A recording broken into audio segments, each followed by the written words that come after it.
Boa noite a todos, estamos juntos mais uma vez para realizar a nossa exposição e assim você possa utilizar aí no seu culto doméstico. Hoje nós exporemos o Salmo de número 126, Salmos 126, portanto acompanhe conosco a leitura que farei. Canto de romagem. Quando o Senhor restaurou a sorte de Sião, ficamos como quem sonha. Então a nossa boca se encheu de riso e a nossa língua de júbilo. Então, entre as nações se diziam: grandes coisas o Senhor tem feito por eles. Com efeito, grandes coisas fez o Senhor por nós. Por isso estamos alegres. Restaura, Senhor, a nossa sorte, como as torrentes do Neguebe. Os que com lágrimas semeiam, com júbilo ceifarão. Quem sai andando e chorando enquanto semeia, voltará com júbilo, trazendo os seus feixes. Vamos orar. Senhor Deus, Pai nosso, nós apresentamos ao Senhor a nossa súplica, meu Pai, a nossa oração.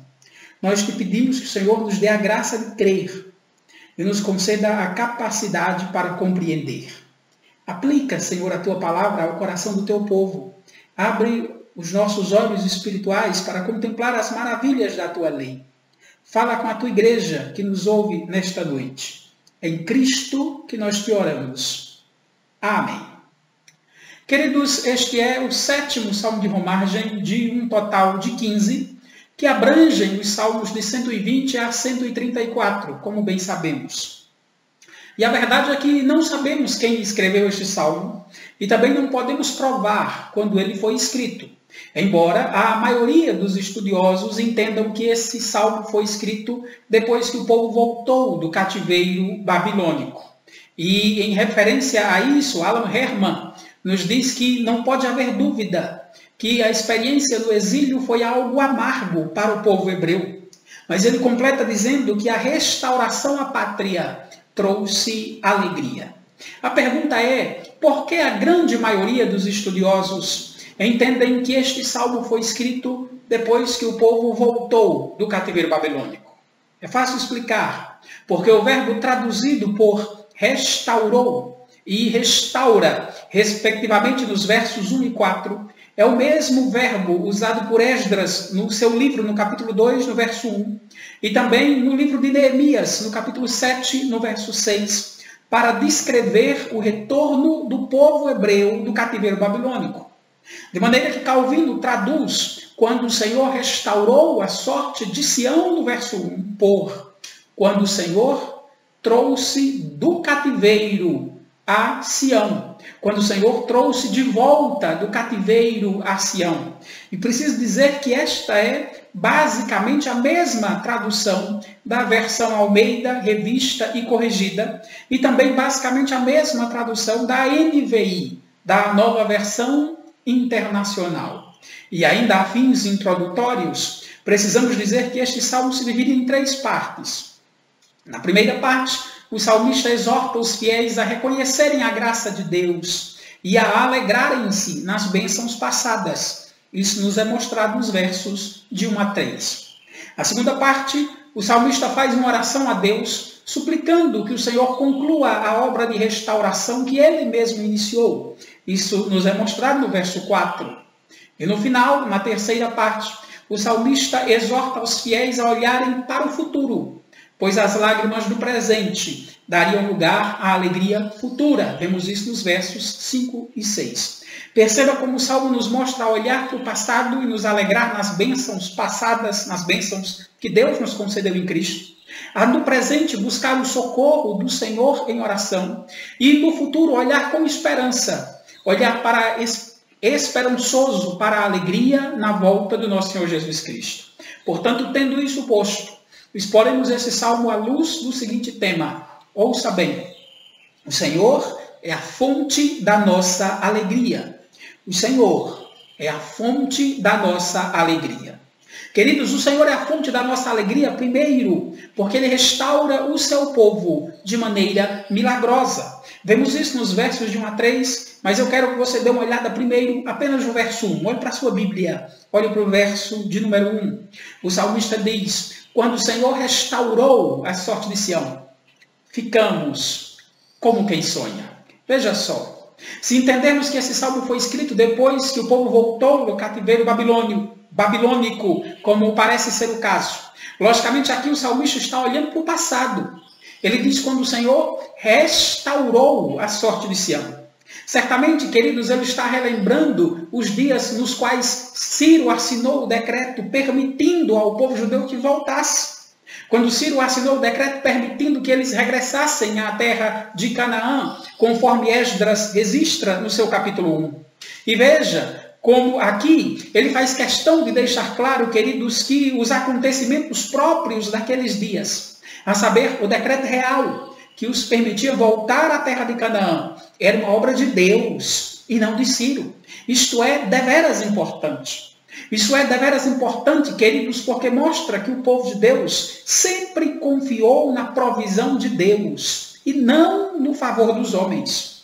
Os autores bíblicos, embora sim reconhecessem os feitos dos homens, como no caso os feitos de Nabucodonosor e Ciro, por exemplo, eles nunca deram crédito ou culparam estes homens em primeira instância.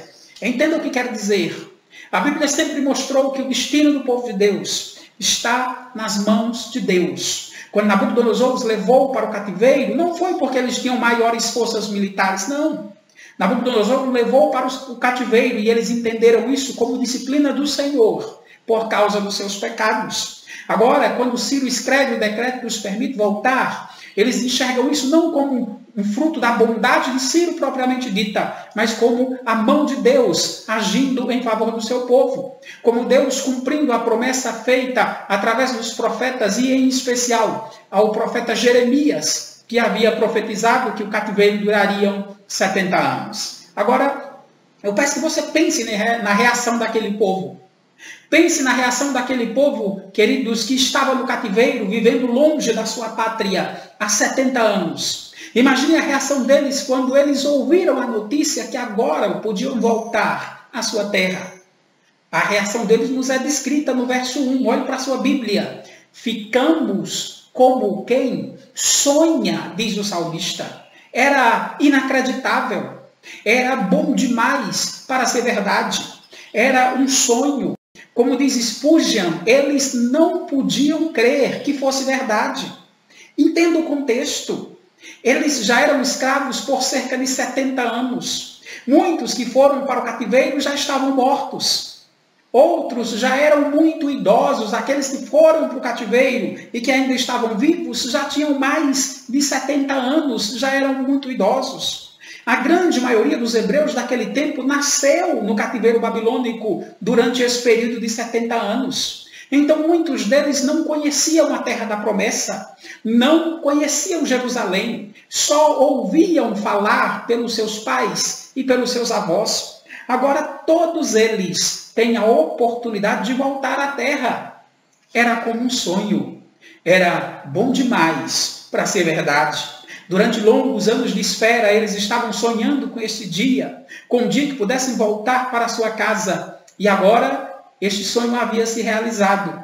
Em sua graça, queridos, Deus os havia perdoado, Deus os havia libertado, de modo que eles poderiam recomeçar as suas vidas na terra da promessa, na terra em que Deus havia prometido aos patriarcas, a Abraão, a Isaque e a Jacó. Era assim como um sonho. Os velhos poderiam ver a terra da promessa mais uma vez antes de morrer. E os judeus, os mais jovens, poderiam conhecer aquela terra tão amada por seu pai, por seus pais e pelos seus avós. Por isso, o verso 2 descreve a enorme alegria deles, dizendo: então a nossa boca se encheu de riso, a nossa língua de júbilo. Veja que descrição linda! A nossa boca se encheu de riso e a nossa língua de júbilo. Note que quando eles souberam do decreto, quando descobriram que as notícias eram verdadeiras e que de fato poderiam voltar à sua terra, eles não se controlaram. A alegria era tamanha que literalmente eles riam, cantavam, louvavam a Deus, se congratulavam entre si.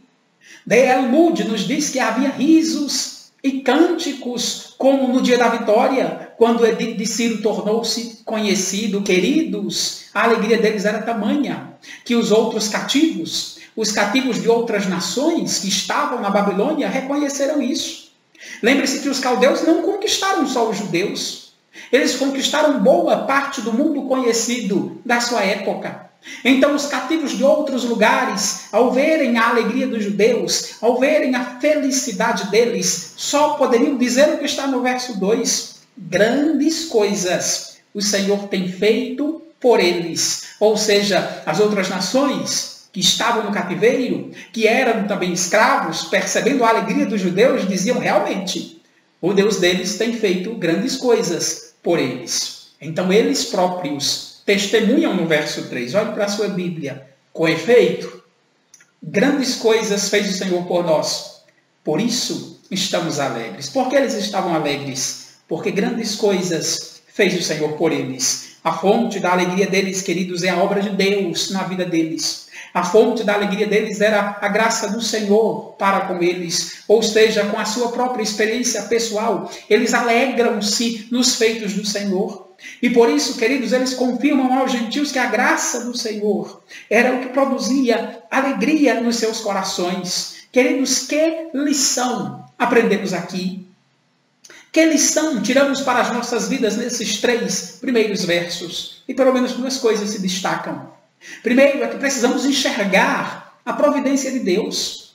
Vejam só, assim como eles entenderam que foram os seus pecados que os levou ao cativeiro babilônico, ao cativeiro dos caldeus e não a força militar daquele exército, agora eles podem enxergar que foi o Senhor que os restaurou, que foi a graça de Deus e não a bondade de Ciro.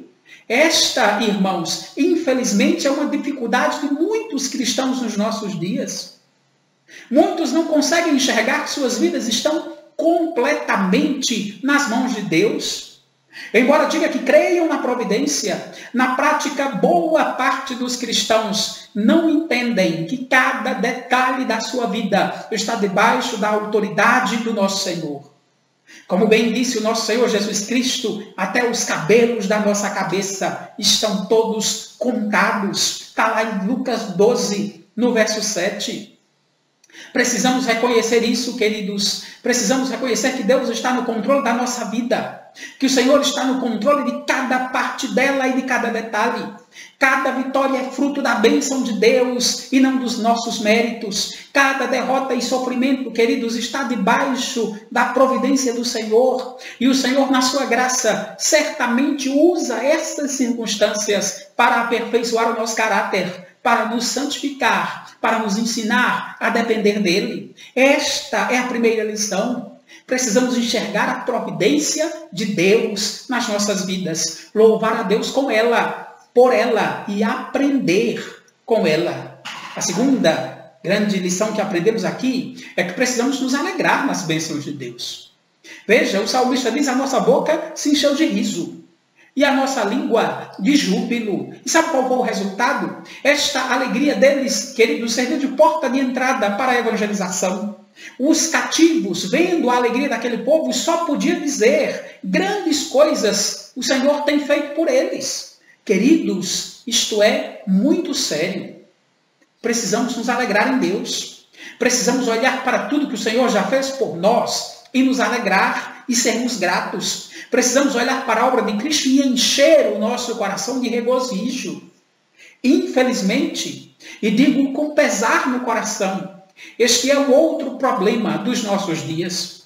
Muitos cristãos, por talvez quererem viver como os judeus, por quererem viver como os fariseus, por quererem mostrar uma espiritualidade falsa e forçada, vivem como se o evangelho fosse um fardo, como se o evangelho fosse pesado.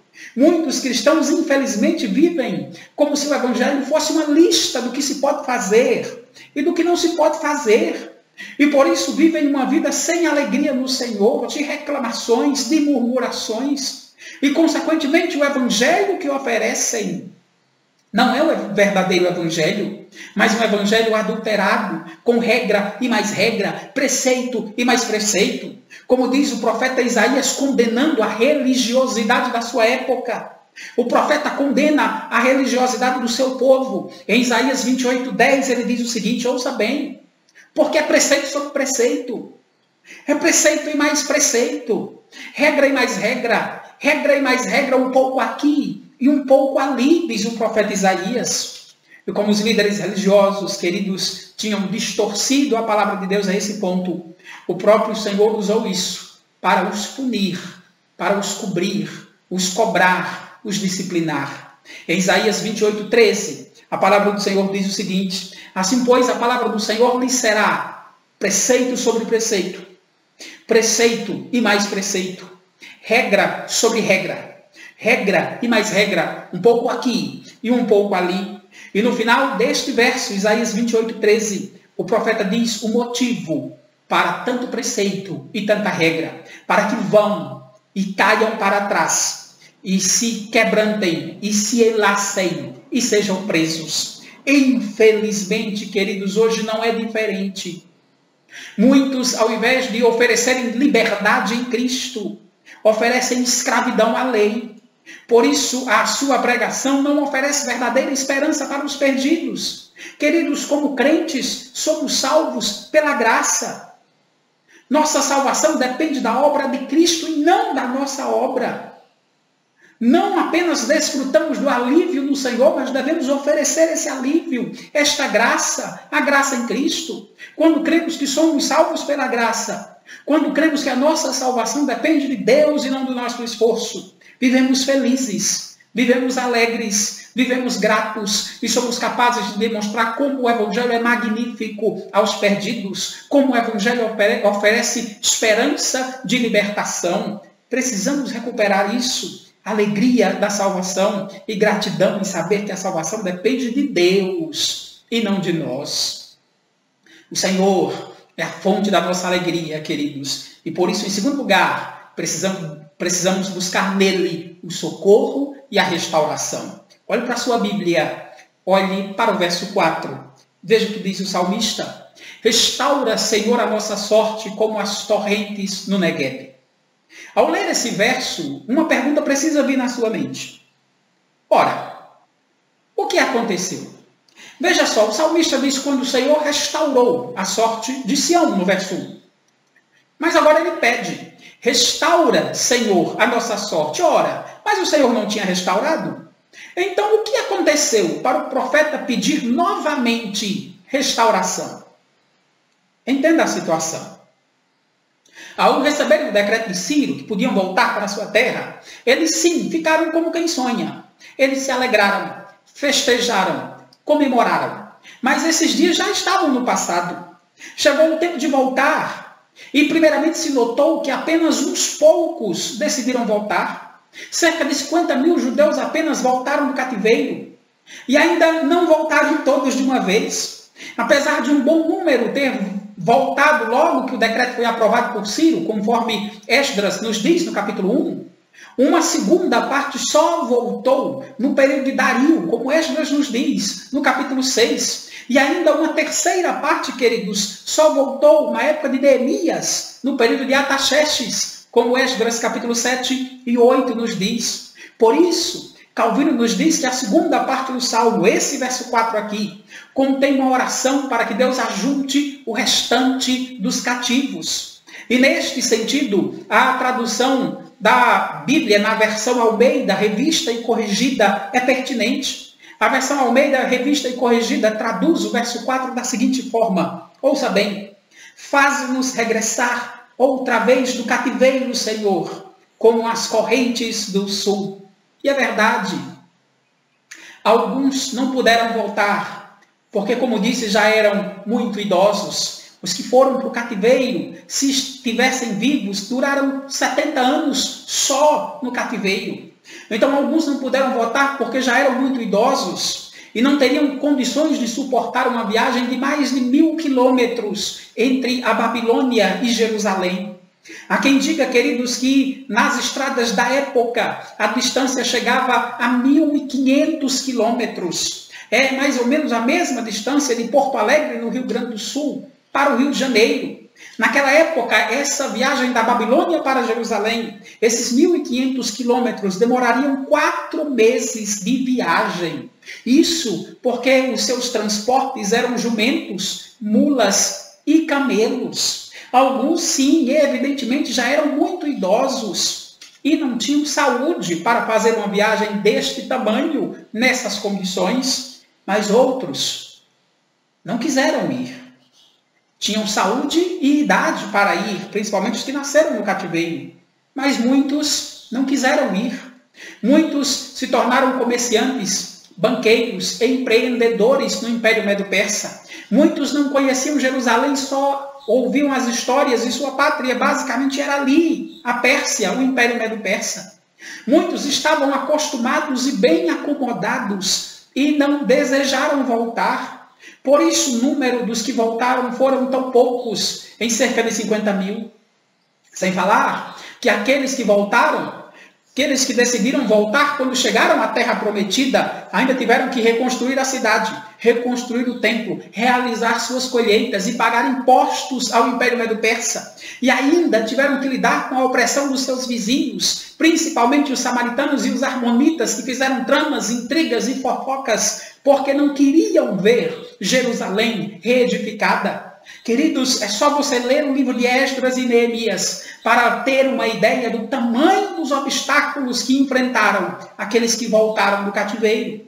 É só você ler os profetas Ageu, Zacarias e Malaquias, os profetas deste período, depois que o povo voltou do cativeiro, para que você tenha uma ideia como a vida era difícil, como a vida era dura, como se eles tivessem saído do cativeiro, mas o cativeiro e o sofrimento não saiu da vida deles. Como diz Moody, o lindo ideal da restauração previsto pelos profetas, cantado pelos exilados, não se realizou totalmente. As condições não eram ainda gloriosas e ideais. Por isso eles oram no verso 4, restaura, Senhor, a nossa sorte, como as torrentes do Negueb. O Negueb, queridos, é uma região deserta, bem ao sul da Judeia.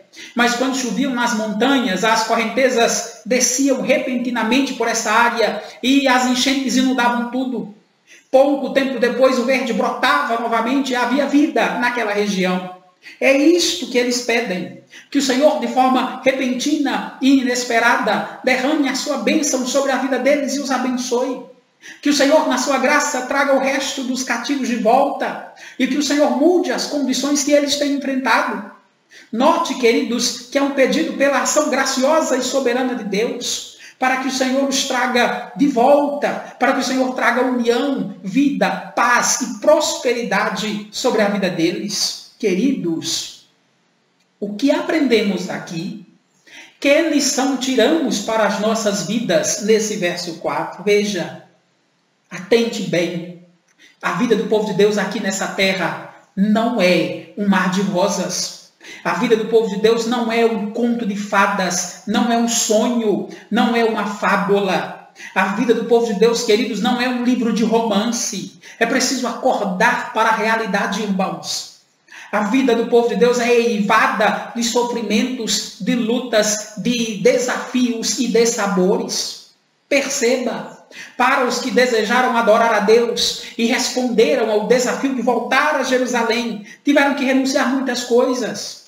Tiveram que renunciar tudo que a sua família construiu e conquistou na Babilônia ao longo de 70 anos.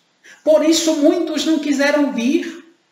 Os que decidiram voltar tiveram que abrir mão dos seus trabalhos, de muitas das suas posses, dos seus amigos. Tiveram que marchar em uma viagem cansativa e quase sem fim da Babilônia para Jerusalém. E quando chegaram a Jerusalém, tiveram que começar do nada, refazer a cidade, reconstruir o templo, realizar suas plantações e ainda sofrer a hostilidade dos povos vizinhos. Era uma vida dura. Era um recomeço difícil.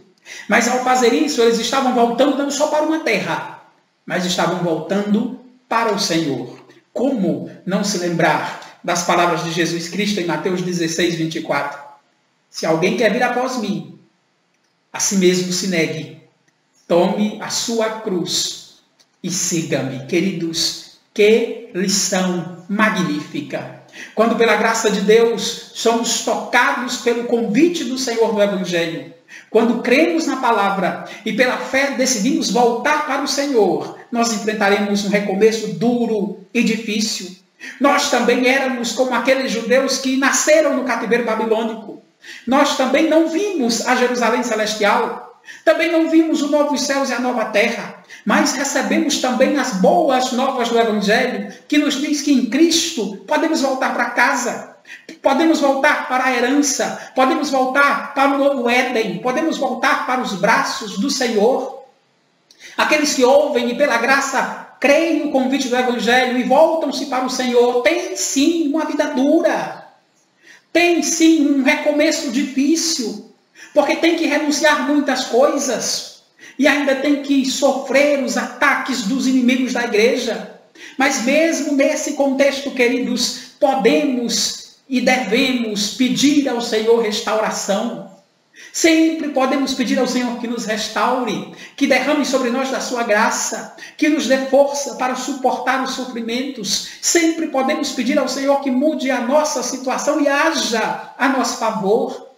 A vida cristã, queridos, não é fácil, mas sempre podemos pedir socorro ao Senhor e sempre podemos confiar na sua providência. Console-se nisso. Aqui nós também somos peregrinos, precisamos renunciar muitas coisas, mas sempre podemos suplicar de Deus e da sua graça. Sempre podemos confiar no consolo e no conforto da sua palavra. E sabemos que estamos trilhando o caminho para o nosso verdadeiro lar, para a nossa terra, para a terra prometida, para os novos céus e para a nova terra.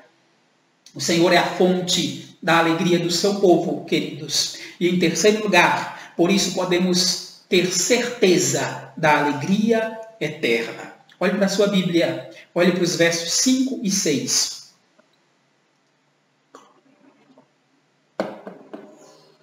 O salmista diz: os que com lágrimas semeiam, com júbilo ceifarão.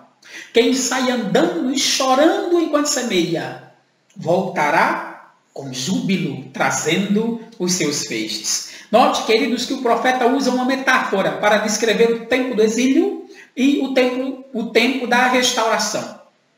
Alan Herman nos diz que o salmista fala do tempo do exílio como um tempo de semeadura e o tempo da restauração como o da ceifa. E é verdade. Calvino ainda acrescenta que ao levar os judeus para a Babilônia era como um tempo de semeadura. E Deus os encorajou, por meio do profeta Jeremias, a esperarem pela colheita. Queridos, o tempo de semear uma plantação sempre é um tempo de dúvidas, de inquietações. No Oriente Próximo, eles tinham que semear no período da seca. Era literalmente jogar a semente na terra dura. E isso é triste. Mas mesmo assim, queridos, eles precisavam fazer. E o faziam crendo que Deus daria as chuvas. E no tempo próprio eles colheriam com alegria. Existe um provérbio alemão antigo que traduz o sentimento do mundo antigo sobre a semeadura e sobre a colheita. O provérbio alemão diz o seguinte: ao semear, não se deve rir, pois do contrário, ter-se-á de chorar na colheita. E note como o salmista também faz um encorajamento para que o povo mantenha-se firme na obra do Senhor. Pois a restauração futura e gloriosa será como uma colheita. Feliz para quem plantou com alegria, para quem plantou mesmo com lágrimas, colherá com alegria. Dirk Kidney afirma que o salmista convida-nos a tratar os milagres do passado como medidas do futuro, a considerar os lugares secos como rios em potencial, o trabalho árduo e a boa semente como um prelúdio certo da ceifa. E note como o salmo termina e começa com alegria. No verso 1 e 2, o salmista diz: quando o Senhor restaurou a sorte de Sião, ficamos como quem sonha. Então a nossa boca se encheu de riso e a nossa língua de júbilo. E agora no verso 6 ele encerra dizendo: quem sai andando e chorando enquanto semeia, voltará com júbilo, trazendo os seus feixes.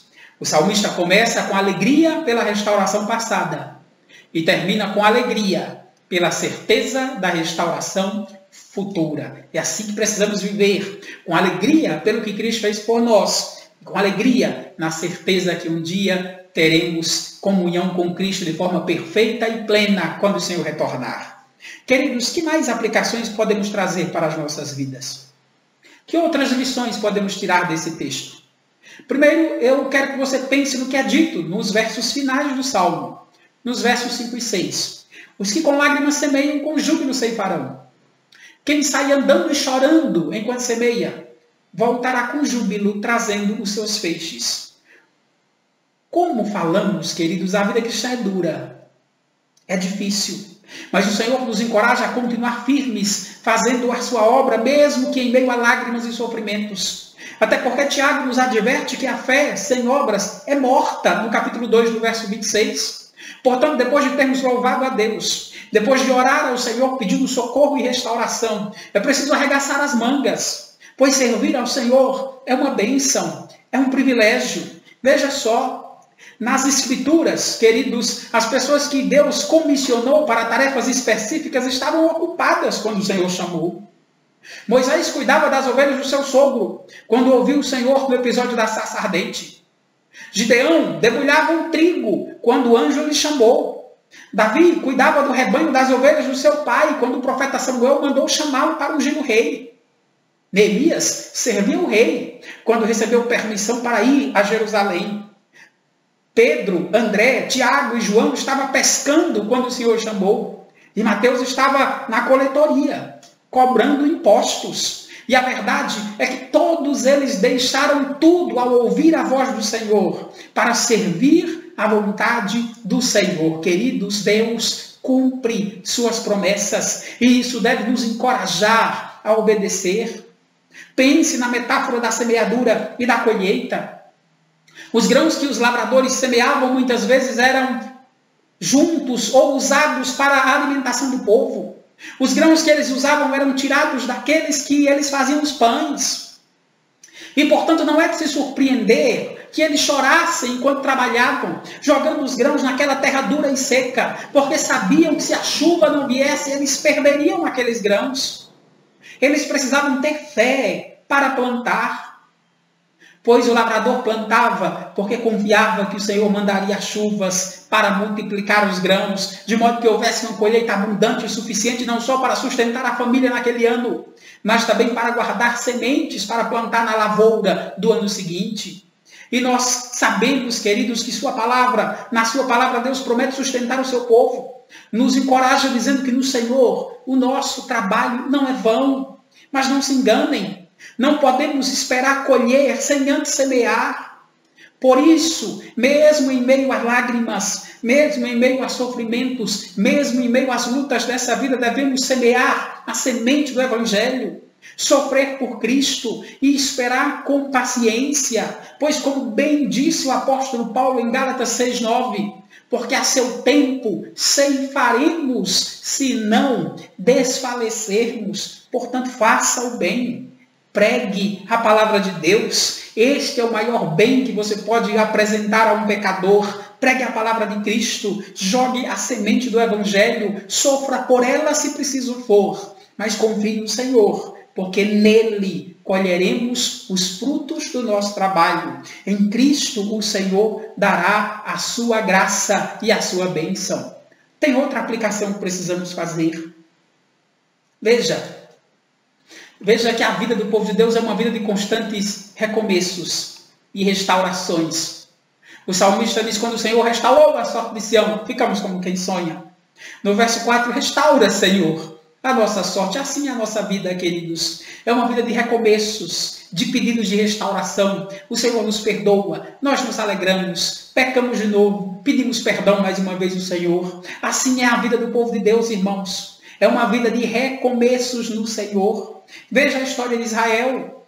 Deus restaurou a liberdade deles, tirou eles primeiro do cativeiro do Egito. Mas eles ainda passaram 40 anos enfrentando lutas, sofrimentos, dessabores e apertos no deserto até entrarem na terra prometida. Da mesma forma aconteceu depois. Por causa dos seus pecados, o reino do norte foi levado pelo cativeiro da Síria e de lá praticamente não voltou mais. Os judeus não aprenderam com isso e também desviaram-se do Senhor. E por isso foram para o cativeiro babilônico e lá passaram 70 anos. Deus os libertou, mas eles precisaram enfrentar muitas lutas, dessabores, reconstruir sua cidade, reconstruir seu templo, reconstruir suas vidas. Irmãos, estamos no mesmo processo. Com a sua obra, Cristo nos libertou do pior de todos os cativeiros. Ele nos livrou da escravidão do pecado, restaurou a nossa vida, nos fez nova criatura, nos deu o seu Espírito para nos ensinar a clamar Abba Pai. Mas ainda não chegamos à restauração final. Não temos um corpo glorioso, ainda sofremos. Não estamos no novo céus e na nova terra, ainda padecemos com os inimigos da igreja e com as lutas aqui. E a nossa própria natureza ainda é uma fonte de tentação e de sofrimento. Então, como podemos viver felizes aqui? Esta é a pergunta. Como conseguiremos ser felizes vivendo como peregrinos? E a resposta é que só conseguiremos viver verdadeiramente felizes se fizermos do Senhor a fonte da nossa felicidade. Só viveremos felizes se o Senhor for a fonte da nossa alegria. Só viveremos felizes se fizermos o mesmo que fez o salmista. E o que ele fez? Ora, ao invés de sufocar nas lutas e nos sofrimentos do presente, ele olhou para o passado e para o futuro. Nós precisamos fazer o mesmo, queridos. Ao invés de nos focar nas lutas e nos sofrimentos do aqui e agora, precisamos olhar para o passado e para o futuro. Olhando para o passado, poderemos dizer, quando o Senhor restaurou a nossa sorte, ficamos como quem sonha. Quando pensamos no que Cristo fez por nós, queridos, ficamos felizes, cantando, louvando a Deus, vivemos gratos. Ficamos como quem sonha ao lembrar que Jesus deu a sua vida por nós, porque sabemos que não merecíamos tamanha graça. Mas Deus provou o seu próprio amor para conosco pelo fato de ter Cristo morrido por nós, sendo nós ainda pecadores. Paulo diz lá em Romanos 5. E lembrando de tudo que o Senhor já fez por nós, nós receberemos graça.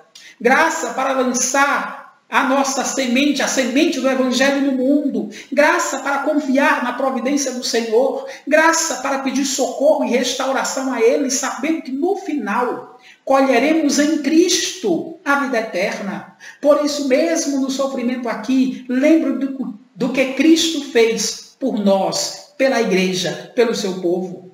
E ao lembrar disso, você sentirá segurança e conforto no Senhor. Queridos, sabemos que as lutas do presente não podem superar as glórias que se revelarão no porvir. Sabemos que no final o Senhor enxugará dos nossos olhos toda a lágrima. Por isso eu quero te encorajar a, nos momentos de sofrimento, de tristeza e de sabor, eu quero te encorajar a ir às Escrituras e relembrar a si mesmo a obra de Cristo e o resultado da obra de Cristo. Alegre-se em saber que o Senhor restaurou a tua vida, que o Senhor te promete restauração completa e futura no último dia, quando você verá a Cristo face a face e viverá em comunhão gloriosa e eterna com o nosso Salvador. Tem uma última aplicação que precisamos fazer. Veja só. Dissemos que o Senhor é a fonte da nossa alegria, e é verdade, pois o salmista deixa isso claro ao longo de todo o salmo. Mas como o Senhor é a nossa alegria? Lembra-se do que Jesus disse em João, no capítulo 12, nos versos 23 e 24? Em João 12, 23 e 24, o nosso Salvador diz o seguinte, ouça bem. É chegada a hora de ser glorificado o Filho do Homem. Em verdade vos digo, diz o Senhor, ouça, se o grão de trigo caindo na terra não morrer, ficará ele só. Mas se morrer, produz muito fruto. Queridos, é unicamente a partir dessa perspectiva que podemos entender as palavras do salmista. Jesus é a verdadeira semente, que ao ser lançada a esse mundo pecador, perverso e cruel, ao sofrer e morrer pelo seu povo, ele garantiu uma alegria perfeita na colheita. Por causa dele, queridos, hoje temos a semente da palavra de Deus, a semente do Evangelho, para levar aos perdidos, para anunciar salvação e restauração em Cristo e uma vida nova no Senhor. Portanto, alegre-se em Cristo, temos uma colheita garantida. Alegre-se, em Cristo temos uma colheita grandiosa, pois colheremos o fruto da obra expiatória do nosso Redentor. Colhemos os frutos plantados e labutados pelo Senhor Jesus Cristo. Queridos, porque o sangue de Jesus foi semeado nessa terra, podemos crer que seremos recolhidos como a colheita do Senhor, no novo céus e na nova terra. Porque o nosso Senhor semeou a sua palavra aqui através de muito sofrimento, suor e lágrimas. Podemos descansar que no final, na volta do nosso Senhor, haveremos de rir, porque Ele enxugará dos nossos olhos toda a lágrima. Portanto, quando estiver sofrendo, olhe para o passado, olhe para tudo que Jesus já fez por nós. Coloque as tuas esperanças no futuro, na volta do nosso Senhor, pois nele sim temos alegria e refrigério. Que o Senhor te console e te conforte com essas palavras e que as Sagradas Escrituras produzam esperança e alegria ao teu coração. Vamos orar. Obrigado, Senhor, pelo nosso Senhor Jesus Cristo, que pagou o preço pela nossa salvação, que nos restaurou a salvar a nossa alma, que nos restaurou pela vocação eficaz, transformar o nosso coração e nos dá graça para crer e se arrepender, e que promete uma restauração futura, definitiva e perfeita na sua volta. Nos ensina a confiar em Ti, Senhor. Nos ensina a confiar na Tua providência e a plantar aqui a semente do Evangelho, a anunciar aos outros que em Cristo há restauração verdadeira. Nos ensina, Senhor, a fazer de Cristo a fonte da nossa alegria. É em Cristo que te rogamos. Amém. Que o Senhor te abençoe. Que o Senhor aplique esta palavra ao teu coração.